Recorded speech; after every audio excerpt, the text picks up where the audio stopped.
Welcome to the Table Podcast, where we discuss issues of God and culture, brought to you by Dallas Theological Seminary.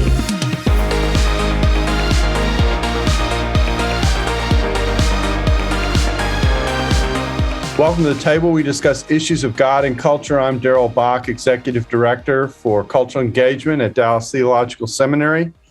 And our topic today is global perspectives being focused on India. And our guest is Timothy Muthyala, who is in India. And where specifically in India are you?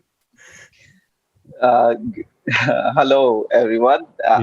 I am in the southern part of India, in a state called Telangana. Mm-hmm. And I'm in the capital city of that state, which is called as Hyderabad. Okay. So probably some of you might have come across people from my state in the IT sector. Usually there would be one. So it's quite popular for IT industry. So Hyderabad's located kind of in the middle of the country in the southern sector. Is that a fair description for where it's located? Yes, it's kind of southeast, I would say. Okay. Yeah. Okay. South Central, they say. Yes, South Central. Okay. And what do you do in India? Just some personal stuff first. What's your role in India? Yeah, right now I'm teaching at a couple of seminaries as an adjunct faculty. I teach there twice in a week. Mm-hmm. And then rest of the time I'm working on a online theological education app for pastors in local languages. So that's the major work I'm involved with. Okay, so that's a great transition. So let's start there. So first of all, and people may or may not be aware of this, how large a country is India in population? Wow, it's only second to China. Okay. In India is a 1.4 billion populated country. So, yeah, I think only we have China ahead of us. Yeah, and which means that one out of every 8 people maybe is Indian? True, because it's 7 odd billions across the world. Yeah. So of course, probably 7 or 8 people. Yeah, so it's okay. So that explains why cricket is so popular around the world. We'll talk about that later. And here's the thing. I'll tell you a story before I ask this question. You'll get a chuckle out of it. At one point, of course, I go over to India on a regular basis to teach. And at one point I thought, I'm going to sit down and see if I can learn the language that's spoken in India, other than English, of course, and what the national language is. And then I did my work and figured out there is no such thing. There are many languages in India. So just to give people a sense of what that is, what are some of the major languages across the entirety of the country? Wow, that's probably a difficult question because we have more than 1,000 languages. Okay. Which are listed as languages spoken by different ethnic groups. But 21 languages are counted as official languages in the country. 21, just 21. Just 21. Yeah. So, and the states are also divided according to the languages initially. So that's one criteria in which the states were divided. Probably out of the 21, I would bring it down to 8 languages that are more that popular. Simplifies it significantly. Just 8 languages you need to learn to get around in India if they can't use English. Go ahead. That's true. So Hindi is the most popular language with almost, I cannot think of the percentage, but almost all the states except few states probably are the exceptional, but most of the states would understand the Hindi as a language in the marketplace, I would say. Except 2 or 3 states which do not probably are exposed to Hindi, but official language in a way is Hindi after English. So Hindi and English are the languages in which governments tries to convey to the people across the nation. But even the local languages are very strong. So local dialects are also used by the governments whenever they want to communicate. So after Hindi, I would say Bengali is another language. Tamil is another language. Telugu is my own native language, which is also on the top, like fourth highest speaking language. And then Kannada is one. So Odia is another one. Okay. So these are some of the popular languages. So you can't get into the country unless you can name the top 8 languages of the country. Is that, I mean, so how much overlap is there between those languages? In other words, is there enough overlap between some of them that if you know one, you might be able to understand the other, or are they really distinct languages? One influence I can think of is the influence of the Sanskrit.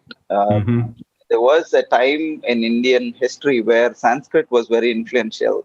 So there is that influence of the Sanskrit on different languages, including Hindi and my own language and others. There we can find some sort of similarities in vocabulary.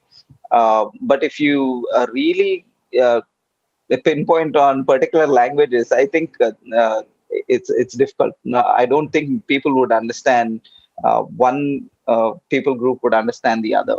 So they are distinct except for the influence of the Sanskrit, I would say. So if you didn't have I'm spending time on this because it's actually important. You know, people communicate culturally through their language and through their shared culture. And so when they don't share a language, that's can be an issue. So if you hadn't had English and you didn't have Hindi, you would really have a mess, wouldn't you? Yes, except from the city structure, I would say, or cosmopolitan regions, or the city capitals, state capitals, where we have better education accessibility and cultural. I'm looking for a word that would get us through. So the cultural influence of English and other languages is more seen in the cities. So except in cities, rest of the towns and villages, I think it is very difficult to navigate with the Hindi and English. Yeah. Interesting. So in an urban environment in India, you'd be okay. But if you ventured out, then you'd have issues in terms of interaction and that kind of thing. Well said. Yes. Okay. Urban India is more diverse in its exposure to English and Hindi. So, yeah, it's better there. So let's a couple of other demographic-like questions. I guess the way I want to ask this is, since I'm assuming that languages connect to some degree to the various ethnicities that are a part of India. So the ethnic background of the country is as diverse as the language diversification. Would that be fair to say? Absolutely. Yes. I think language definitely has ethnic background behind it. So, yes, that's, I think, correct to say. So all this to say that the Indian culture is a real mix of a variety of cultures and backgrounds, variety of histories, et cetera, that has been a challenge. Let me add one more element to the equation, and I'm speaking as someone who knows very little about Indian history, but that is, there was a time when India and what is now Pakistan were connected to each other. Is that correct? Yes, that's true. And that separation happened, what, in the 1940s? Am I correct about that? Yeah, India got its independence from the British Empire in 1947. Okay. By then, larger India included Pakistan, and also on the other side, on the eastern side, we have Bangladesh, which was Okay, I also was going part to of ask India that next. before. So good. So it was also part of India. So, and part of that, and what, if I may, what motivated that division, both with Pakistan and Bangladesh? Was that primarily religious, ethnic, cultural, a mix? What produced that? It is more on religious basis, it appears to be, because certain groups of people insisted on having a nation for the people who subscribe to Islam. So I think it was done on religious basis. So I know that's the case with Pakistan. Is that also true of Bangladesh, that it's Islamic influence, or is it another religion? Probably it was on the basis of, I think there probably it was Bengal, and there was, I don't remember exactly what's the reason. Probably I want to just step away from that. Yeah. Okay. All right. Fair enough. Yeah. So let me back up. So all this is important background, because I'm actually working to this question I'm going to ask now, which is that would it be fair to say that India, at least currently, sees itself as primarily a Hindu nation? Or is that an influence from a certain segment of India that currently has power? In other words, what's the religious makeup of the nation is actually what I'm asking. Yeah. Originally, if we go back to the Indian history, we find India to be rather a group of small nations coming together. Each geographical location was actually ruled by different kings. But the major consolidation came with the rulers who came from the outside. Either it is from the Mughal rulers from the Middle East, Persian Mughal rulers from the Middle East, or the rulers that came after the Dutch Middle East, the Dutch and East Indian Company rulers that have come. So they are the ones who actually consolidated India, which was before a group of different nations ruled by different kings. If we go to the religious background of India, probably I would say Hinduism is also a difficult term to actually understand today, because people say, especially many scholars would say, Hinduism as it is defined and described today is much different from what it was earlier. Hinduism in itself is so diverse that you cannot speak of Hinduism, but you have to speak about Hinduisms. Okay. So it is so diverse. So that's one difficulty that we have when we speak about Hinduism. Hinduism practiced in different ethnic groups or different cultural paths is much different from some of the ways in which people claim that to be Hinduism. So that's part of the problem. But India as Hindu nation, I think, is a term that has been coming up only in the recent times.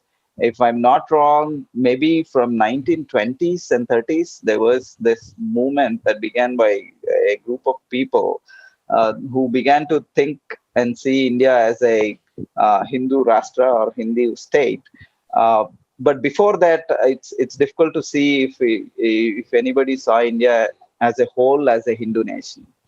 But today, only a group of people who claim it, who want to claim India for Hindus. I see the point behind that, why they say that, stating that other religious groups have actually invaded or came into India from other nations. But yeah, Hinduism as we see today and the popular Hinduism also probably was made into India through Aryan invasion, is what people would say. Yeah, if you want me to expand on that, maybe we can. No, that's enough. What I'm trying to do is to paint the picture of how complex the culture of India is that the church has to operate in. And so let me ask one other background question, and that is, what are the major religions in India? And kind of, if you can rank them in size, if that's possible. India is a land of religions, we should say. India was the birthplace of some of the religions. If we include Hinduism, Hinduism is the largest religion, then Islam is the second largest religion, then probably is Sikhism, then comes Jainism, Buddhism, Christianity. These are the major religions I can think of, but there is a presence of Jewish settlement also in India from the time before Christ, actually. How do I want to ask this? So is the influence of Hinduism significantly greater than those other religions, or are they about the same in number? Because you mentioned 4 or 5. Yeah, I think if we think about Jainism, Sikhism, and Buddhism, they are more like a reaction to Hinduism. So I would say Hinduism has predominant influence on Indian culture for sure. Okay. If we take all the Hinduisms together. And then is the concentration regional? For example, I think I've heard that Christianity, at least until recently, was much more significantly populated in the southern part of India than in the rest of India. So that's true. That's true. I think if we think about India as a whole, the Christian population is more densely populated towards the south of the nation. Kerala is the state with the highest Christian population in the south. And then probably Tamil Nadu and Andhra also have a significant number of Christians. Apart from the South India, Northeast India is also populated with a heavily Christian population. So, yeah, one of the reasons why this has happened that way is because much of the missionary work happened in the South. Traditionally, even Thomas also came to South India. One of the apostles, yeah, which is a very strong tradition that Thomas was the one who helped plant Christianity in India. Let's talk about one of the, I keep saying I've asked my last demographic question, but I keep thinking of new ones. So when we think of core cities in the South and some of these states that have significant Christian population, I'll think about Hyderabad, I'll think of Chennai, I'll think of Bangalore. Are there other cities that belong in that list? Yes, Kerala is another state I would add to that. And does Kerala have a major city in it that reflects the state, or is it pretty much significant across the state? Yeah, it's across the state, I would say. Okay. All right. So that's that. We tried to paint the landscape there, which is really a historic mix. I mean, if you want to think about a place that's a melting pot in some senses of the East, India certainly qualifies. So let's talk about Christianity and the Christian church for a second. Obviously, this is a huge challenge. Christians are a minority in India. And is there an estimate as to the percentage of Christians, we'll say it that way, in India? Yes. Official statistics say that there are only 3% of the whole population out of 1.4 billion. It's only 3% to 4% probably now. That's the official statistics about Christianity. So I'm trying to think through what that would be. That's still several million believers, right? Yes. Yeah. 40 million? 40 million. Okay, so 40 million Christians in a country of 1.4 billion. The numbers are large. And of course, the challenge for the church, or one of the challenges of the church, my understanding would be, is that you have a lot of people who lead churches and lead Christians, but they're not all significantly trained to be pastors. Is that also a fair description of the situation in the country? Yes, when it comes to the leadership and the church responsibilities, definitely most of the pastors are not trained. They believe that Lord has called them probably after they are saved in a church.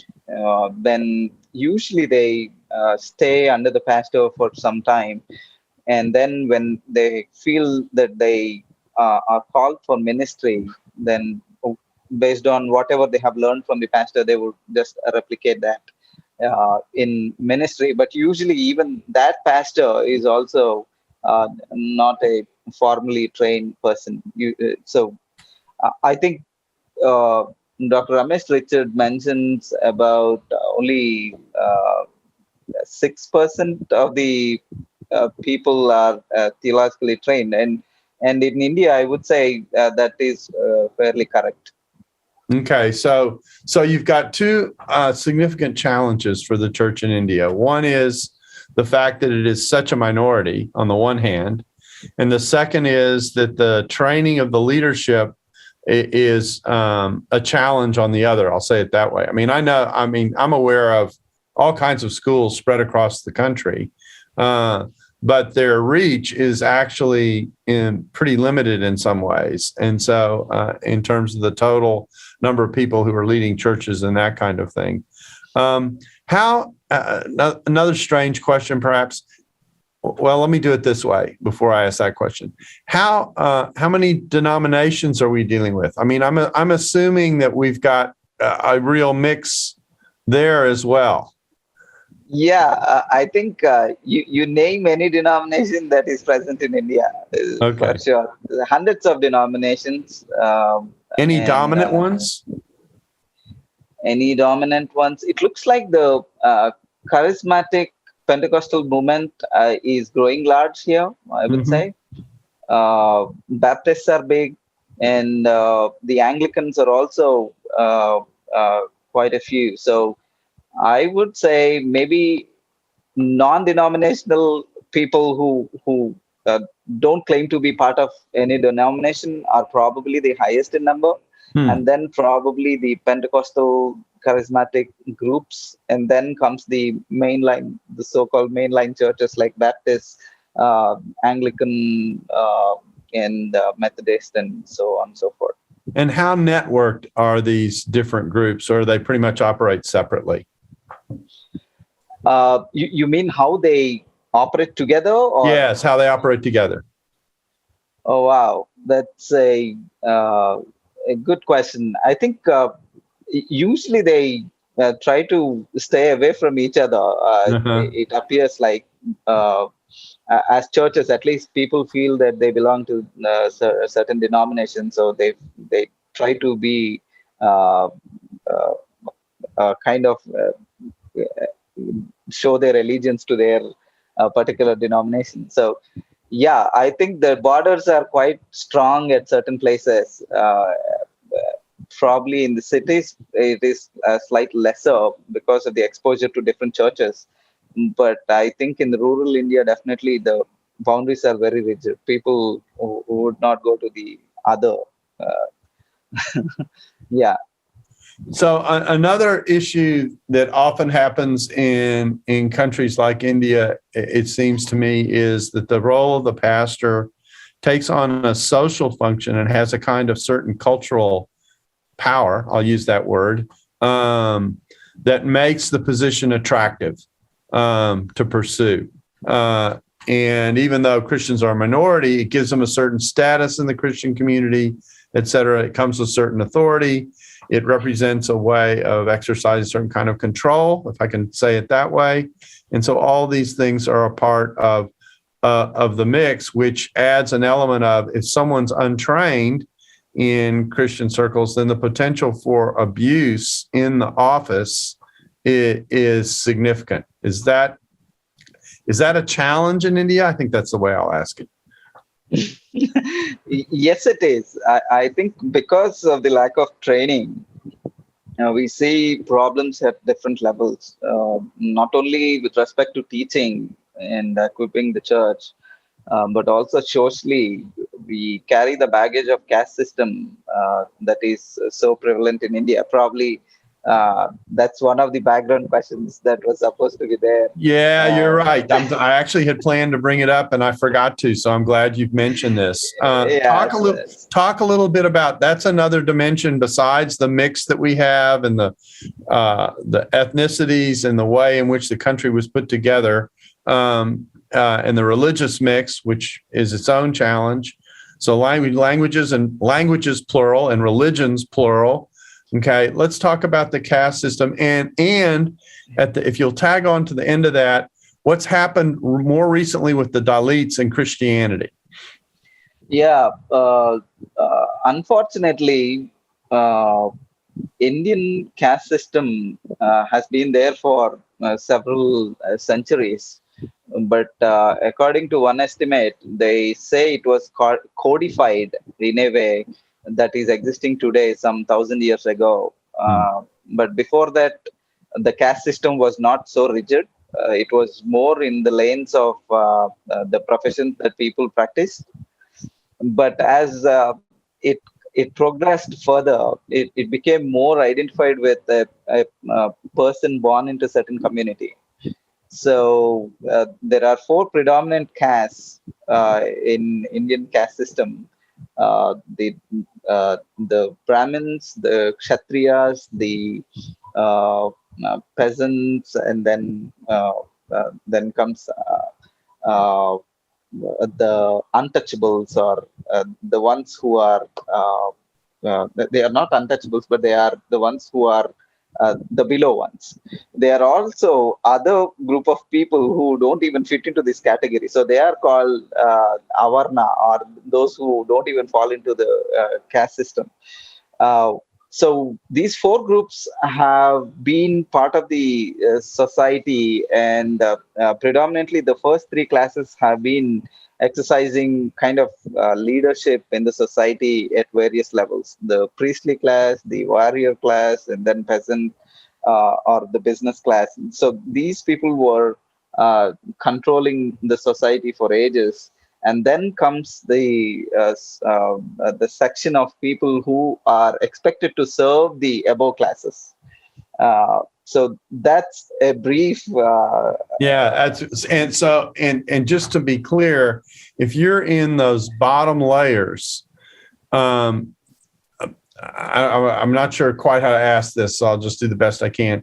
You're actually not viewed as being, I'll say it this way, you can correct me, as human as the other classes. Is that a fair characterization?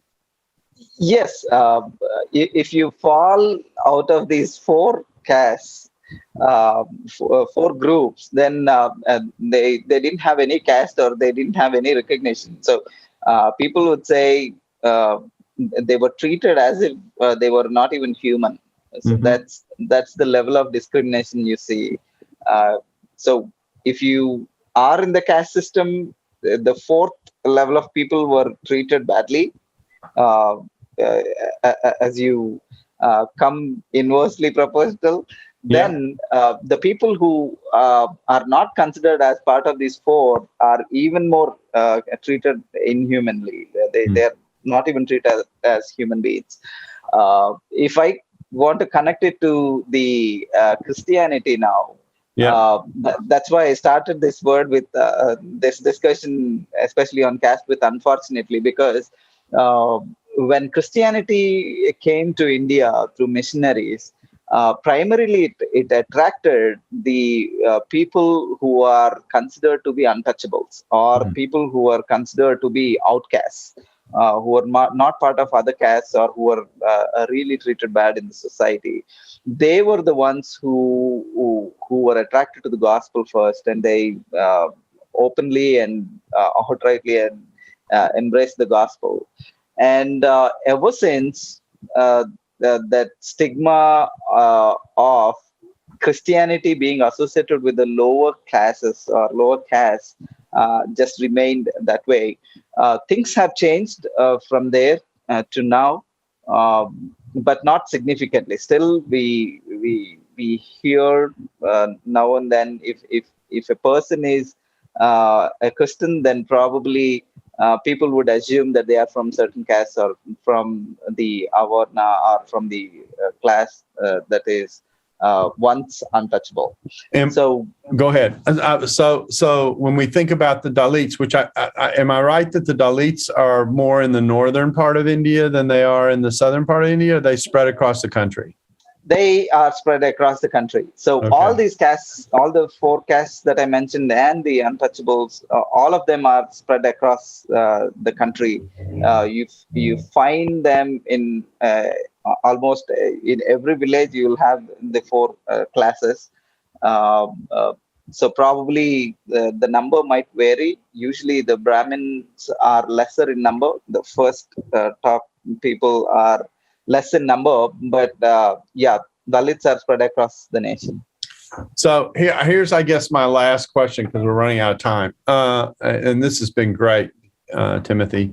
What do you, if you were to list the challenges for the church, okay, and we've already listed, I think, some of them, the fact that it's a minority, the fact that there is a dominating culture that has a long history that's a part of the identity of the nation, the variety of languages and cultures that Christianity has to cope with in the country, the way in which the Christian denominations operate, kind of to themselves.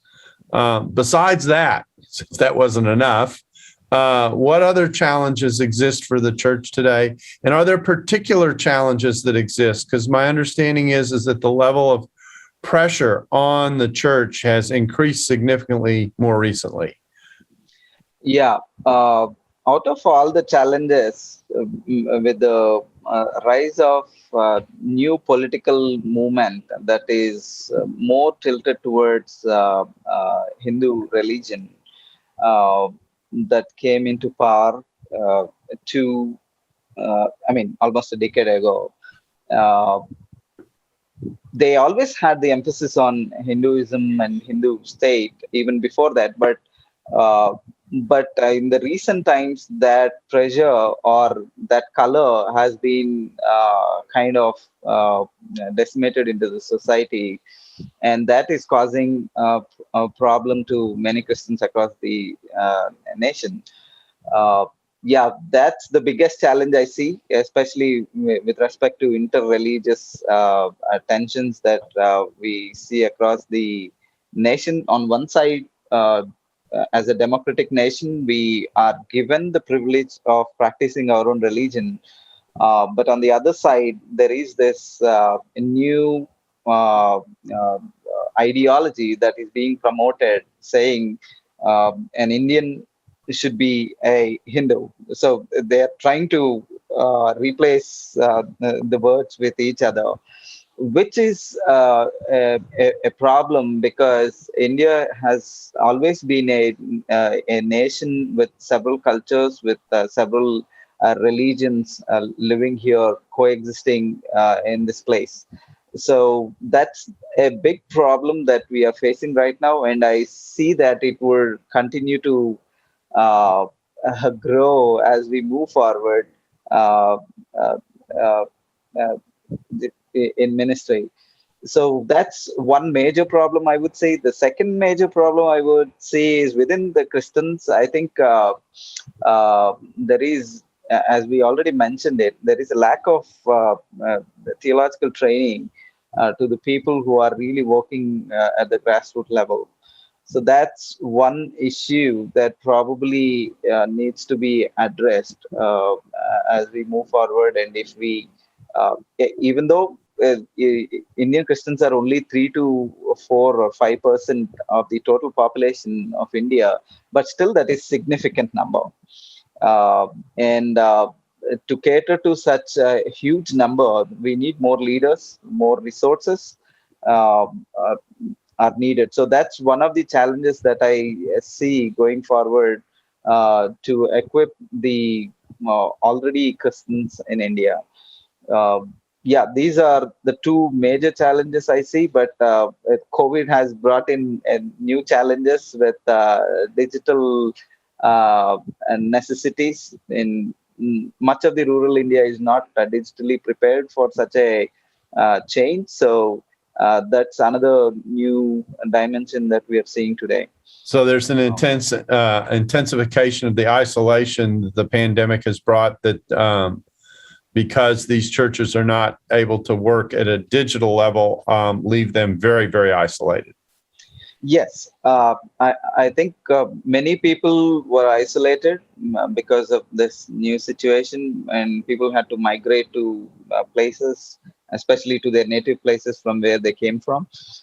So this has definitely disrupted the ministries, and been speaking to a pastor recently, and he was saying his church is more located in an urban setting, but it's a place where there are certain companies located. So most of the people during the pandemic have migrated from this region to their villages. So they are left with very few people in the church now. So, oh wow.